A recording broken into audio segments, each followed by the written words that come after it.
Salah satu perbuatan baik yang seringkali Rasulullah perintahkan kepada kita umatnya adalah pentingnya menyambung tali silaturahmi. Sebagai makhluk sosial, tak jarang kita sering berlaku khilaf atau berbuat sesuatu yang secara sadar atau tidak sadar menyakiti orang lain. Maka tidak sedikit mengakibatkan keretakan dalam sebuah hubungan. Jalan keluarnya adalah mengikhlaskan hati meminta maaf, serta menyambung kembali ikatan yang sempat putus. Banyak cara untuk menyambung tali silaturahmi, misalnya dengan cara saling mengunjungi, saling memberi hadiah, atau dengan pemberian yang lain.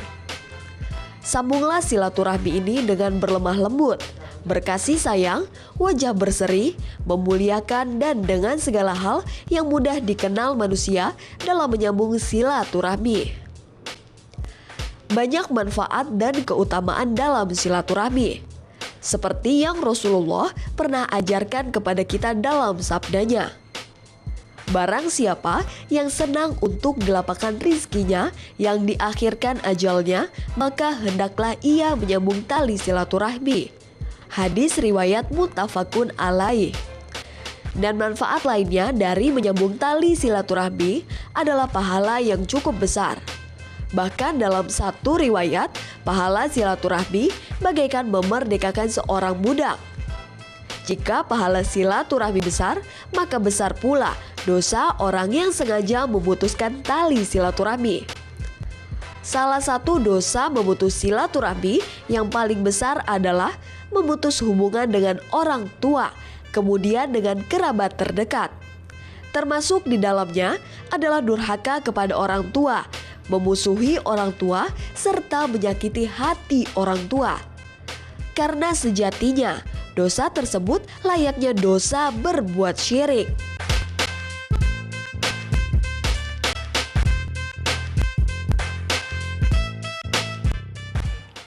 Assalamualaikum warahmatullahi wabarakatuh. Apa kabar pemirsa? Kita bertemu lagi dalam makna dan peristiwa, mengungkap peristiwa yang terjadi di sekitar kita dengan makna yang terkandung di dalamnya. Dan bersama saya Delia Septianti hari ini kita akan membahas tema tentang kembali fitri dengan silaturahim. Dan seperti biasa di tengah-tengah kita sudah hadir Bapak Ustadz Bahtiar Nasir. Assalamualaikum Pak Ustadz. Assalamualaikum warahmatullahi wabarakatuh. Sebentar lagi lebaran ya. Sebentar lagi lebaran, nggak Udah berasa. ramai ketupat nih. Oh iya, ketupat sudah di mana-mana, sudah pada mudik juga orang ya Pak ya? Mbak Dela udah bikin. Sudah bikin. Kue lebaran semuanya sudah siap. Nanti kirimannya kalau gitu. Oke, baik.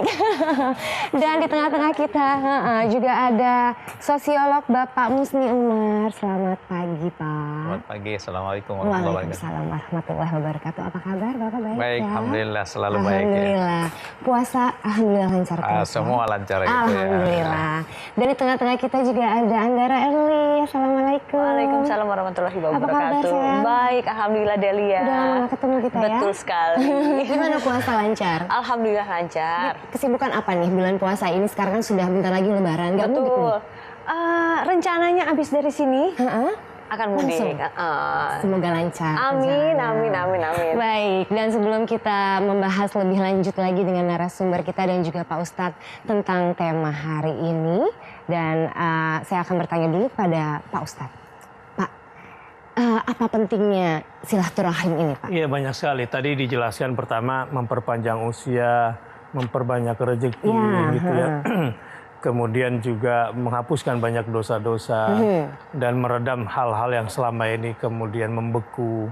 Ada banyak sekali manfaatnya sebetulnya dalam agama. Yang paling penting adalah walladzina yasiluna ma amarallahu bi ayyusal. Yang membedakan antara orang mukmin dengan orang munafik ya di sini. Kalau orang-orang beriman itu selalu ingin menyambung silaturahim, persaudaraan. Kalau orang munafik itu bawaannya musuhan terus dan mengajak saudaranya bermusuhan dengan orang lain. Nah, menjelang lebaran seperti ini, makna silaturahim ini menjadi penting. Walaupun ada bedanya Mbak antara silaturahmi sama silaturahim. Oh iya, itu Pak, betul. Kadang kita suka bingung ya. Iya. Silah itu artinya silah itu sambung atau menyambung. Rahim, itu diambil kata-kata dari rahim. Jadi menyambung tali kasih pada saudara sedarah, karib kerabat. Oh. Ya, yang punya hubungan darah. Ar-Rahmi, ini juga saya mendengar penjelasan dari Wakil Ketua MPR ya, Pak Hidayatul Wahid ketika dia menjelaskan masalah ini. Beliau katakan rahmi itu adalah rasa nyeri ketika ibu melahirkan. Jadi yang disambung jangan rasa sakit. Nah, ketika kita silaturahim itu hindari hal-hal yang sifatnya menyakitkan lah. Nah, itu bedanya silaturahmi dengan silaturahim. Jadi kalau silaturahmi itu masih ada yang sakit-sakit. Seperti ibu saat melahirkan.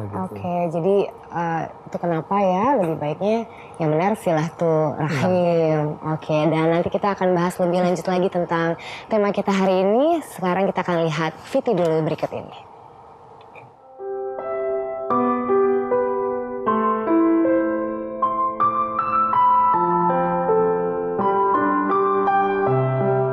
Tradisi bersilaturahmi dengan berbagai bentuk dan media yang berlaku di tanah air patut diapresiasi.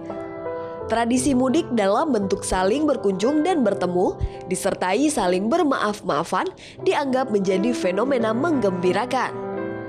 Pemandangan seperti ini biasa, bukan hanya di Indonesia saja, tapi juga dapat kita jumpai di belahan negara-negara berpopulasi Muslim.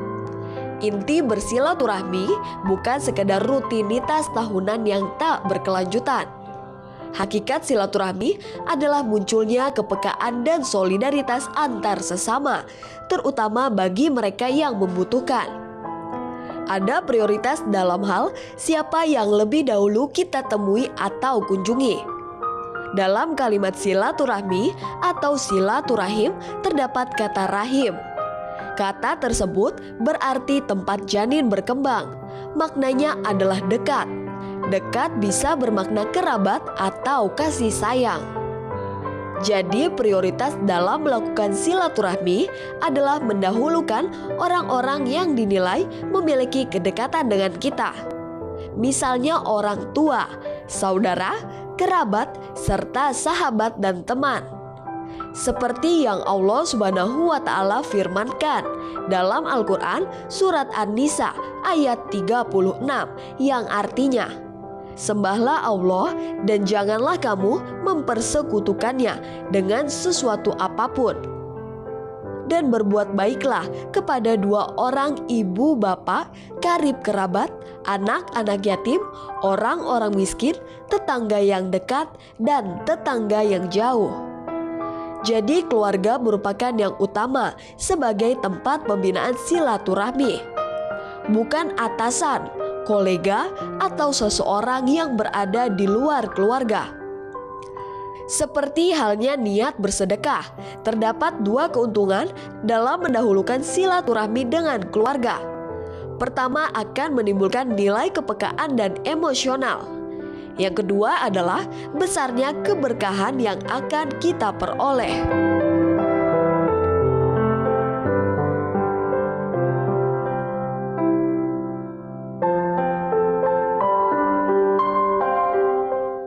Iya, itu tadi Viti tentang mendahulukan keluarga dalam silaturahim. Saya ingin bertanya pada Pak Muslim Umar, kenapa budaya di Indonesia ini orang kita nih Pak ya, kalau Lebaran nih harus mudik? Gitu. Kayaknya kalau dilihat di negara lain kayaknya tidak terlalu seperti itu banget gitu Pak. Ya, mudik ini sudah menjadi budaya bangsa Indonesia. Budaya itu kan bermula dari kebiasaan, kemudian menjadi tradisi dan menjadi budaya. Ini tidak mudah kita hilangkan. Tapi menurut saya di dalam mudik itu banyak sekali manfaat yang diperoleh. Pertama itu ada manfaat sosiologis. Apa itu? Keluarga kita yang ada di kampung, famili, tetangga, itu kan selama 1 tahun itu boleh dikata hubungan sosial itu terputus. Jarang bertemu ya, walaupun sekarang bisa kita gunakan SMS, sosmed ya, tetapi realitasnya itu sesuai dengan watak bangsa Indonesia yang sangat komunal, itu dekat antara satu dengan yang lain, itu lebih suka bertemu melalui, dan momentum Idul Fitri itu adalah waktu yang amat tepat untuk bertemu langsung dengan mereka. Jadi ada manfaat bagaimana mendekatkan antara satu dengan yang lain, dan itu manfaat sosiologis yang menurut saya itu sangat penting dipelihara, dibangun, dan juga ada persatuan dan kesatuan di dalam pertemuan itu, dalam silaturahim itu. Selain itu juga ada manfaat ekonomi. Seperti yang Ustaz sampaikan tadi itu, orang yang banyak bersilaturahim itu banyak rezekinya. Iya, datangnya rezeki itu kan dari orang lain. Walaupun tiap hari kita berdoa kepada Allah, kalau kita tidak ada silaturahim, tidak berkomunikasi dengan orang, tidak bersama-sama, itu tidak mungkin rezeki datang. Jadi datangnya rezeki itu melalui silaturahim. Dan yang paling penting lagi ketika orang pulang kampung itu, kan uang yang dari kota itu dia bawa ke sana. Jadi ada kesenjangan yang begitu tinggi antara kota dengan desa itu, kemudian desa menikmati gitu. Jadi orang kalau pulang kampung kan dia beli makanan, kemudian tinggal di hotel, kemudian bawa oleh-oleh di kampung. Nah, inilah yang namanya ada persebaran kemakmuran gitu. Jadi terjadi rezeki yang semakin merata ketika Lebaran itu. Selain itu juga manfaat manfaat ilahiyah yang kita sebutkan tadi, yang Musa sampaikan. Kalau orang pulang kampung itu bersilaturahim, maka sesungguhnya waktu puasa kan dosanya terbebas, itu ajaran agama mengajarkan kita.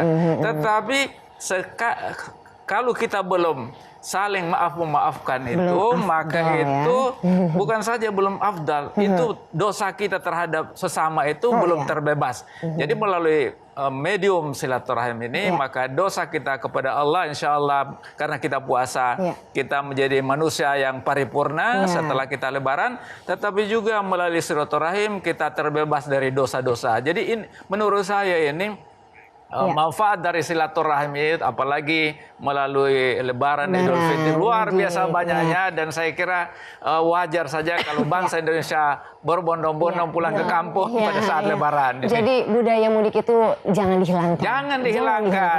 Biar jadi budaya bisa kita. Budaya kita. Baik. Kita akan jeda dulu. Kita akan kembali lagi. Tetap di Makna dan Peristiwa.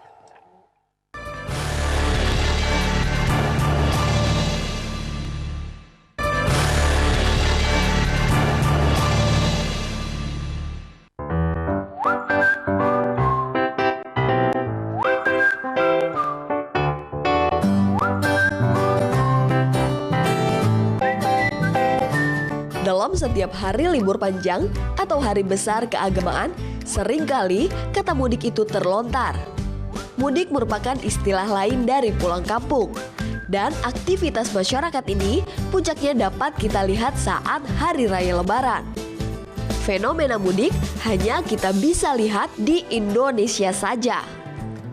Mudik menjadi momen di mana masyarakat yang tinggal di suatu tempat bertemu dengan kerabatnya di kampung halaman. Dan hampir setengah dari penduduk Jakarta pulang kampung saat Lebaran. Banyak perilaku-perilaku unik yang ditampilkan masyarakat yang akan mudik.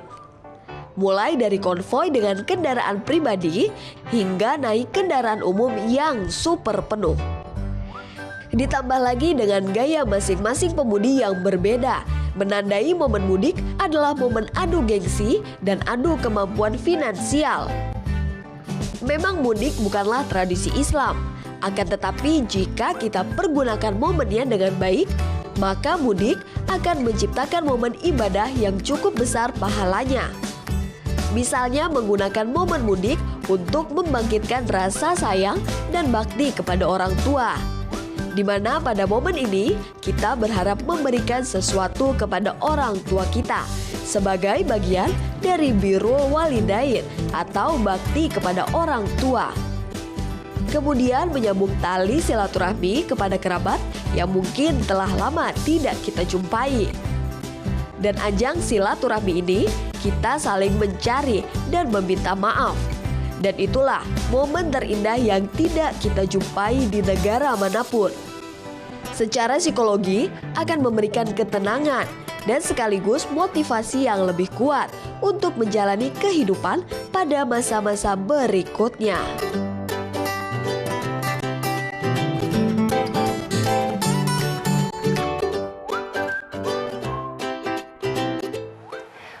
Pemirsa, kembali lagi di Makna dan Peristiwa, dan tema hari ini adalah kembali fitri dengan silaturahim. Pak Ustadz, Ya. kalau tadi sudah dijelaskan bahwa dengan menjaga silaturahim akan melapangkan rezeki. Ya. Ada juga bahwa dijelaskan akan memperpanjang umur. Ya. Nah, itu kaitannya apa tuh, Pak? Ya, berkaitan dengan panjang umur misalnya ya. Ini mekanisme ilahiyahnya, bagi yang ingin panjang umur, kata Allah takdirnya bisa dirubah. Dari usianya yang kurang panjang menjadi lebih panjang. Jadi memang ini pertama mekanisme ilahiyah. Jadi misalnya la yurdul qadar illa doa. Tidak ada yang bisa merubah takdir kecuali doa. Nah, di hadis ini juga bahwa orang-orang yang selalu menyambung silaturahim panjang usianya. Jadi mekanisme ilahiyah di sana. Catatan usianya bertambah. Sebetulnya kalau dilihat dari sisi psikologisnya ya atau rasionalisasinya keduniaan, memang orang-orang yang suka bersilaturahim orang-orang yang pikirannya itu tentram, hatinya lapang, Positif gitu ya, Pak Ustadz, ya. Senang positif, bertemu, ya kan? banyak Senang bertemu orang. hal-hal yang kemudian bisa terselesaikan. Ini yang membuat umur jadi panjang. Umur jadi panjang. Ya, ditambah lagi misalnya tadi kan karena banyak silaturahim jadi rezekinya bertambah. Ya tadi Pak Musti udah menjelaskan efek ekonominya ya. Itu sangat kuat memang terhadap orang-orang yang bersilaturahim satu sama lain. Ya, misalnya dengan ngobrol tiba-tiba ada bisnis yang bisa nyambung. Ada informasi, ya ada networking, ada kesempatan-kesempatan yang tanpa sengaja itu Allah berikan memang rezeki itu. Allah turunkan malaikat rahmat di tengah orang-orang yang bersilaturahim itu. Jadi itu tidak hanya terjadi dengan sendirinya. Memang ada intervensi langit dari malaikat rahmat yang mengelilingi orang-orang yang bersilaturahim itu. Oke, baik. Kalau orang yang tidak silaturahim tuh ancamannya tuh apa, Pak? Ya susah masuk surga, umurnya juga pendek, rezekinya sempit, banyak masalah, selalu suuzon, banyak ya nggak bagus lah. Nggak bagus, jadi kalau memang tidak silaturahim terasa sekali bedanya ya. Betul. Iya betul. Pak Musti sendiri, kalau di orang kita ini menyelesaikan konflik itu biasanya tuh seperti apa, Pak? Kalau Bapak menilai apakah nunggu lebaran dulu? Biasanya antar aja deh, nunggu lebaran aja deh baru minta maaf gitu kan. Momennya tuh Momen bagaimana? bermaaf-maafan. Marahnya ditunda ntar aja ya, buka puasa. Aja deh gitu kan. Kalau udah buka puasa baru marah lagi. Ya, jadi sebenarnya kalau kita memahami makna dari silaturahim itu, memang sebaiknya setelah kita ada konflik, kemudian ada perbedaan pandangan, perbedaan pendapat, dan perbedaan apa saja yang membuat kita tidak akrab, kemudian putus silaturahim itu kita harus segera sambung. Karena nilai atau manfaat dari silaturahim tadi sudah saya jelaskan, Pak Ustadz sudah saya jelaskan, itu luar biasa besar. Tetapi memang di dalam praktek kehidupan kita, kalau kita membenci orang itu betul-betul seluruh pikiran kita, pandangan kita, perasaan. Menurut saya pada momentum Idul Fitri inilah yang kita harus kembali melihat bahwa silaturahim itu memang betul itu bisa membuat pendek usia. Kenapa? Karena kalau ada masalah itu kan kita sampaikan pada orang lain, maka sebenarnya kita berbagi persoalan yang ada di dalam diri kita itu. Dalam penelitian saya menemukan orang bunuh diri itu karena dia tertutup, dia eksklusif, semua masalah dia tanggung dirinya sendiri. Akhirnya apa? Dia lompat dari ketinggian, ketinggian, dan itu banyak sekali terjadi pada masyarakat yang tinggal di apartemen, kemudian masyarakat miskin itu yang dia pecahkan dirinya sendiri. Jadi bukan hanya membahayakan pada dirinya, tetapi juga secara ekonomi itu dia luar biasa terakhir. Oleh karena itu menurut saya pada momentum Idul Fitri ini dari elitnya ini penting sekali memberi contoh. Kenapa? Karena elit itu pemimpin itu adalah tauladan yang diikuti, yang dicontohi oleh masyarakat. Kalau mereka berbaikan, kemudian membangun silaturahim kembali antar satu dengan lain, itu masyarakat bawah akan ikut. Nah, saya kira ini yang kita harus jaga, kita pelihara. sekali lagi, kebencian itu jangan kita pelihara. Ya, Karena lebih banyak mudaratnya daripada manfaatnya. Dan manfaat yang nyata itu sebenarnya dari yang bersangkutan, bukan orang lain. Selain kita dapat pahala, kita dapat rezeki, usia panjang, dan segalanya lah kita peroleh dengan silaturahim ini. Jadi para pemimpin itu juga harus menjaga silaturahim antar sesama pastinya ya, Pak ya. Oke, Andara sendiri, semua orang kan pasti suka punya masalah ya, kita dengan lingkungan, dengan orang lain gitu. Kalau Andara sendiri gimana sih mengatasi konflik-konflik itu? Sebenarnya susah-susah gampang. Makanya kenapa ada lagu It's Hard to Say I'm Sorry. Karena kita mungkin lebih gampang untuk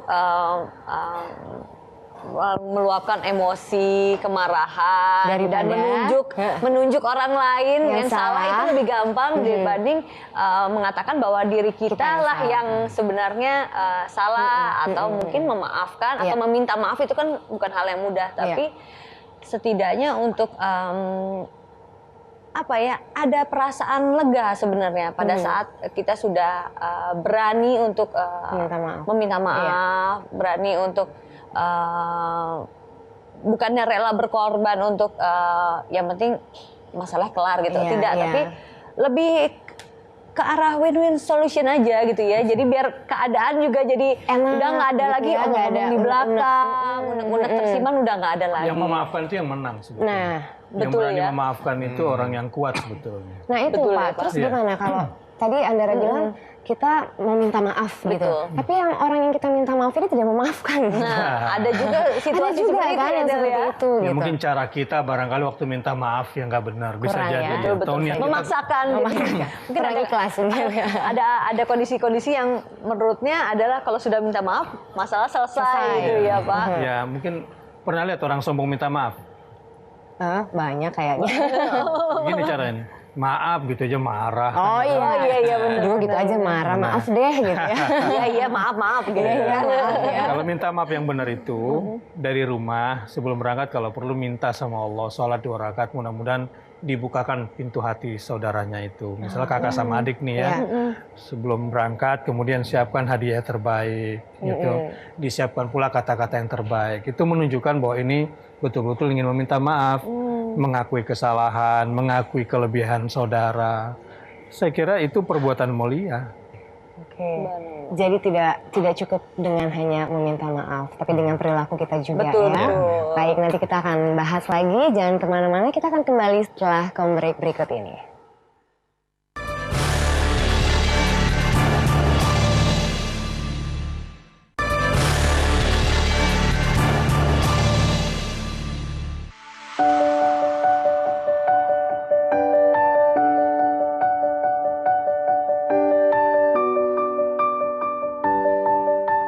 Era digital merupakan sebuah era atau masa atau zaman di mana masyarakat memanfaatkan kecanggihan teknologi untuk segala hal. Mulai dari bekerja, berbelanja, mencari informasi, hingga mencari sahabat yang telah lama tidak kita temui. Fenomena tersebut pada dasarnya cukup baik dan berdampak positif, terlebih untuk berkomunikasi dengan orang lain. Jika sebelumnya kita harus bersusah payah mencari keberadaan sahabat lama kita, akan tetapi lewat kecanggihan teknologi informasi, semula obor silaturahmi sempat meredup, kini dengan mudah kita rajut kembali tali silaturahmi. Adalah medsos atau media sosial seperti Twitter dan Facebook sebagai sarana memaksimalkan ibadah silaturahmi. Kita tidak harus bertatap muka untuk dapat berbicara dengan kerabat atau sahabat kita di lokasi yang berbeda. Namun keberadaan media sosial belumlah bisa menggeser keutamaan dalam bersilaturahmi personal. Media sosial tidak dapat menimbulkan rasa emosional kita, seperti halnya saat kita bertatap muka. Kita tidak pernah tahu raut wajah seseorang jika berkomunikasi dari media sosial. Karena silaturahmi biasanya memunculkan interaksi yang cukup mendalam, dimulai dari bicara, kemudian merasakan, selanjutnya menanggapi, hingga mencari jalan keluar.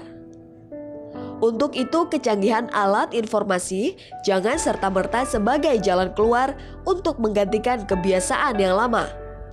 Karena itu semua akan menyebabkan krisis dan erosi terhadap personalisasi. Silaturahmi secara fisikal dengan sentuhan personal ternyata masih dibutuhkan karena efeknya belum tergantikan.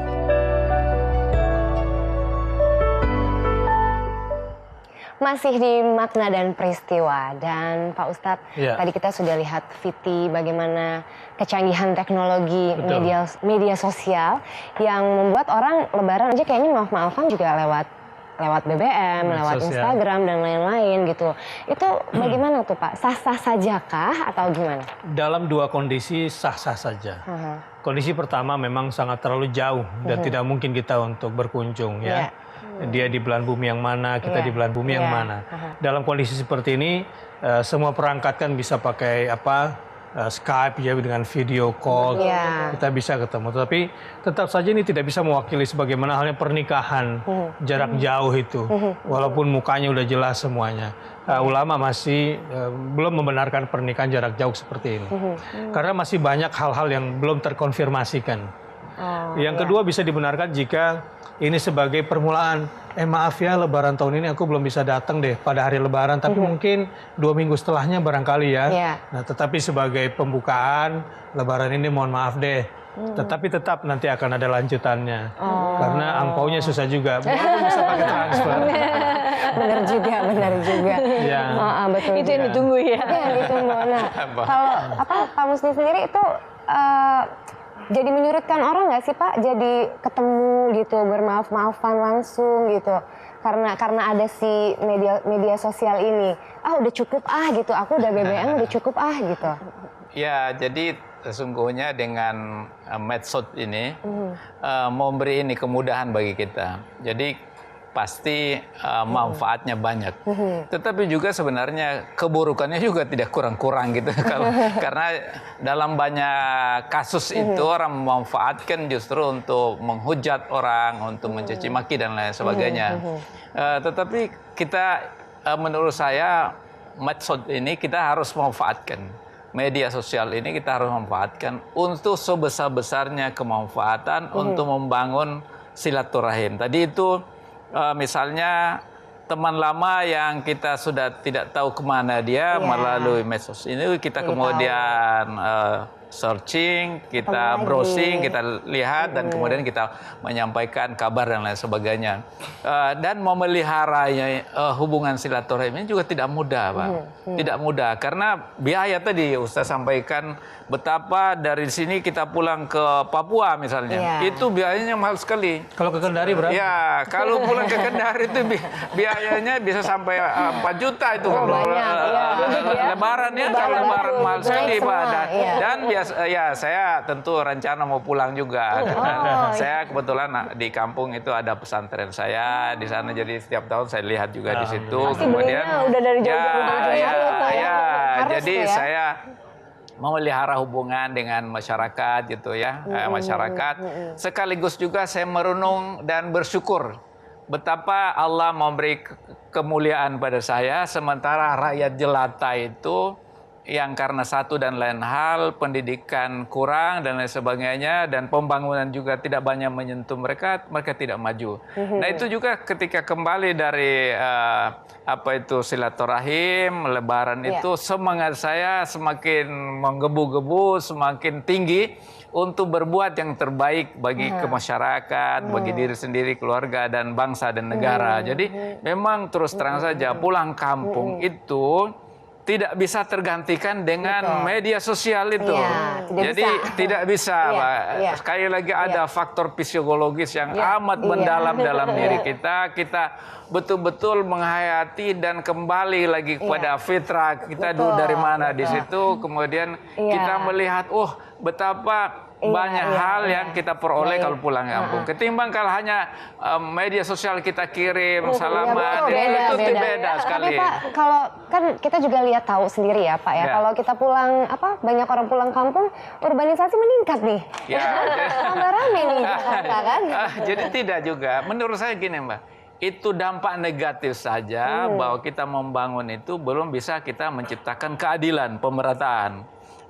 Ini ada Ketua MPR kita pada saat memperingati 1 Juni hari lahirnya Pancasila, dia mengatakan sila kelima dari Pancasila itu masih sangat jauh dari pengamalannya. Nah, akibat implementasi sila kelima Pancasila, keadilan sosial ini belum merata, maka orang yang pulang kampung dia bawa rezeki, ini orang kampung kepingin juga seperti itu. Nah, kalau dia beroleh di kampungnya, buat apa dia susah-susah pergi di kota besar? Jadi jangan dilihat karena mudiknya itu membuat banyak urbanisasi, tetapi harus kita balik karena kita belum berhasil menciptakan keadilan, pemerataan di dalam kita membangun. Jadi mesti kita lihat dari dimensi itu. Iya, Andara. Iya. Gimana nih kalau Andara sosmed gimana, maaf-maafan apa pakai juga nggak sih, misalnya nih kita kan suka kumpul-kumpul sama teman-teman, biasanya kan sering janjian ketemu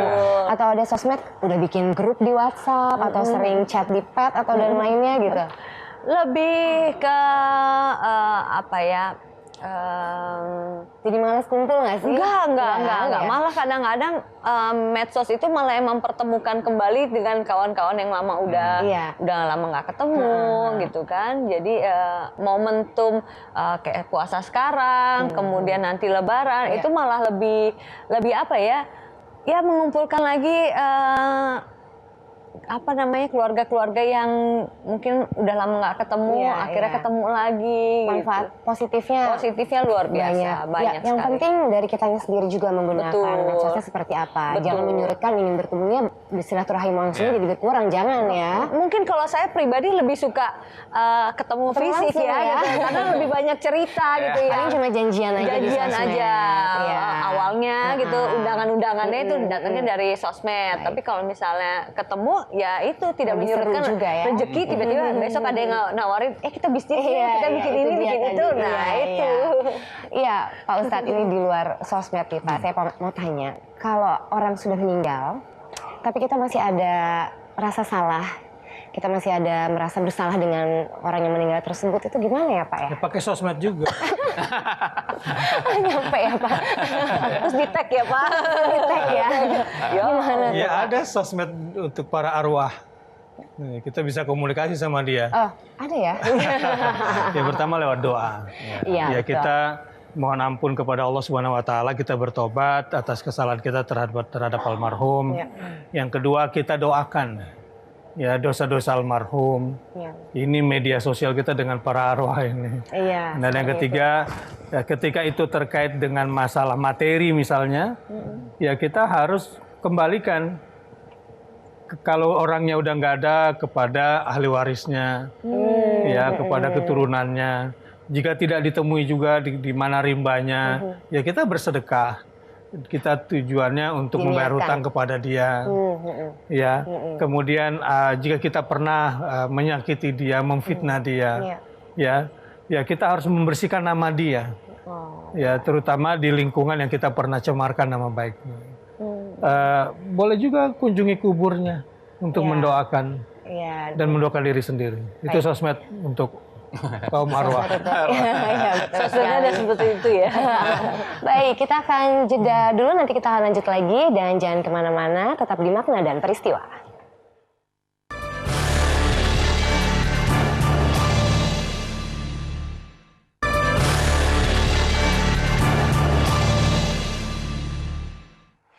Kembali lagi dalam Makna dan Peristiwa, dan tema kita hari ini adalah kembali fitri dengan silaturahim, dan tidak terasa kita sudah sampai di segmen terakhir.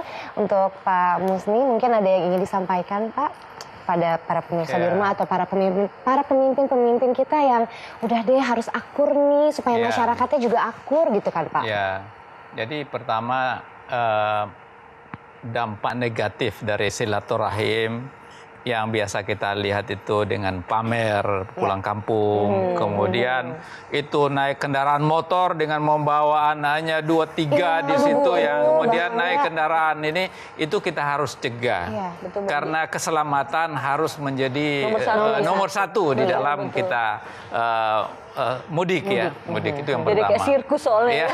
Tadi dilihat rame-rame gitu. Ya, itu yang pertama. Yang kedua, masyarakat kita ini kan masih paternalistik, melihat pemimpinnya. Kalau pemimpinnya damai, kemudian mereka bersatu untuk membangun negeri ini, maka rakyatnya juga biasanya ngikut.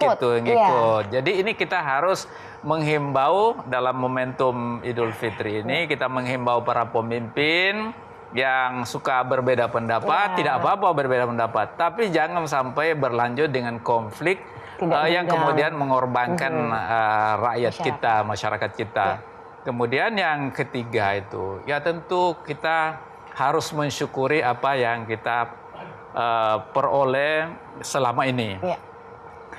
Cara mensyukuri menurut saya, kita lebih banyak peduli pada orang-orang bawah.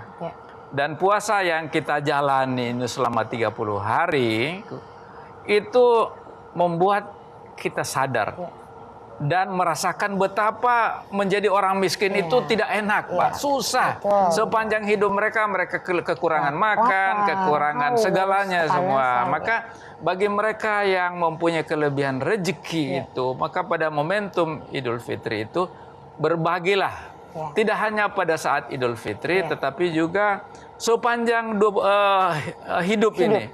Dan bahkan selama 11 bulan itu, marilah kita meningkatkan kebaikan kepada orang. Dan menurut saya yang paling penting adalah bagaimana membuat rakyat kita cerdas, pintar, yang kemudian diwujudkan dengan tujuan kita berbangsa dan bernegara, mencerdaskan kehidupan bangsa. Kalau itu kita lakukan, insya Allah gemar di Paloh Jinawi itu, baldatun thayyibatun wa rabbun ghafur, itu kita bisa capai dalam kehidupan kita berbangsa dan bernegara. Amin. Baik, Pak. Andara, apa nih? Ada yang mau disampaikan? Mungkin lagi ada yang nonton, mungkin mau minta maaf sama siapa atau memaafkan? Kayaknya itu indirect aja, lebih afdol gitu. Kalau disiarkan langsung gimana gitu lebih kayaknya kurang mengena gitu. Kurang mengena ya. Physical touch-nya itu lebih enak gitu. Jadi bisa ada merasakan bahwa memang tulusnya seseorang dalam meminta maaf itu lebih berasa. Iya, mudah-mudahan pokoknya semuanya saling memaafkan. Amin. Nah, Pak Ustadz, gimana nih Pak kesimpulan dari hari ini? Yang pertama, yang mau mudik jangan sampai kehilangan momentum 10 hari terakhir. Nah ini seringkali terjadi. Jadi melupakan puasa. Iya, lupain puasanya. Lupakan qiyamul lailnya, lupakan tadarusnya. Padahal ini mau menuju klimaks ini. Betul. Pas klimaks tiba-tiba jadi anti klimaks gitu. Jadi waktu awal-awalnya puasa, ibadah tadarusnya rajin. Pas mau mudik kan jadi buyar semuanya, Pak. Udah pada marah-marah lah, udah nggak puasa lagi, nggak qiyamul lail lagi. Sampai di kampung jadi gagal fokus. Iya, gagal fokus. Itu yang sampai terjadi. Yang kedua, silaturahim itu di dalam agama harus bermakna. Apa yang dimaksud dengan bermakna? Satu, harus terselesaikan hal-hal yang mengganjal. Dan yang kedua, harus memberikan sesuatu yang dirasakan dan bermanfaat bagi orang yang kita kunjungi. Itu. Dan yang ketiga, harus ada yang namanya cinta kasih dalam bentuk amar ma'ruf nahi mungkar. Jadi saudara yang kita datangi itu kita ajak pada kebaikan, kita ajak dia untuk meninggalkan keburukan. Jangan kemudian silaturahmi tidak memberikan 3 efek ini. Jadi hambar rasanya. Ya, ketupat doang yang dimakan nggak pakai lauk gitu.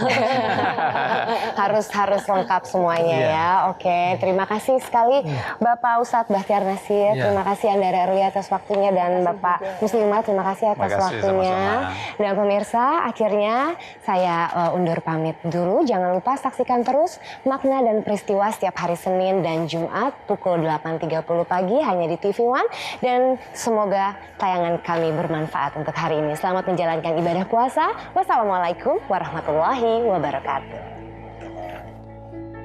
Here is a note from your daughter. me